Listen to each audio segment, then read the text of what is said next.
সাহেবগঞ্জ থানার ওসি নতুন অফিস ঘরের উদ্বোধন হলো। পাশাপাশি হারিয়ে যাওয়া মোবাইল উদ্ধার করে প্রকৃত প্রাপকের হাতে তুলে দেওয়া ছাড়াও দুস্থ অসহায়দের হাতে শীতবস্ত্র তুলে দিল সাহেবগঞ্জ থানার পুলিশ। রবিবার দিনাটা 2 নম্বর ব্লকের সাহেবগঞ্জ থানায় ওসি নতুন অফিস ঘরের উদ্বোধন করেন জেলা পুলিশ সুপার।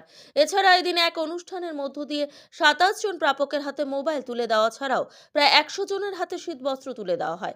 উপস্থিত ছিলেন জেলা পুলিশ সুপার দ্যুতিমান ভট্টাচার্য, অতিরিক্ত পুলিশ সুপার গোপাল কৃষ্ণ মিনা, মহকুমা পুলিশ আধিকারিক ধীমান মিত্র, ব্লকের বিডিও নীতিশ তামাং, ওসি অজিত শাহ প্রমুখ। এদিন সাহেবগঞ্জ থানার পুলিশের পক্ষ থেকে প্রায় 80 জন দুস্থ অসহায় মানুষের হাতে শীতবস্ত্র হিসেবে কম্বল তুলে দেওয়া ছাড়াও হারিয়ে যাওয়া 27টি মোবাইল উদ্ধার করে প্রাপকদের হাতে তুলে দেওয়া হয়। হারিয়ে যাওয়া মোবাইল ফিরে পেয়ে খুশি প্রাপকেরা পুলিশের ভূমিকার প্রশংসা করেন। আমাদের সাহেবগঞ্জ থানার আজকে কয়েকটি কর্মসূচি ছিল।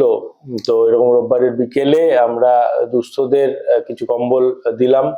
তাছাড়া আমরা ফিরে পাওয়া কর্মসূচিতে যেগুলো মোবাইল হারিয়ে গেছিল কিছুদিন আগে অবধি, সেগুলোকে তাদের মালিকের হাতে ফেরত দিলাম। এবং সাথে সাথেই আমরা এখানে একটি চেম্বারের উদ্বোধনও করা হলো। যেটা মূল এখানে কাজ হচ্ছে আমাদের মানুষকে সাইবার অপরাধ সম্বন্ধে সচেতন করা, এবং কালকে থেকে মাধ্যমিক শুরু হচ্ছে সেটা নিয়েও মানুষকে অবগত করা হলো।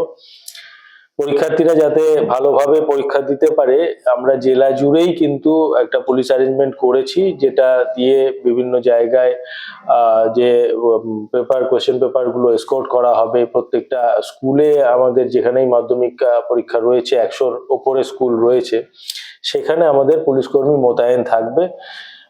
এবং সুষ্ঠুভাবে যাতে হয় তার জন্য ট্রাফিক ব্যবস্থাও আমরা সুনির্দিষ্ট করছি।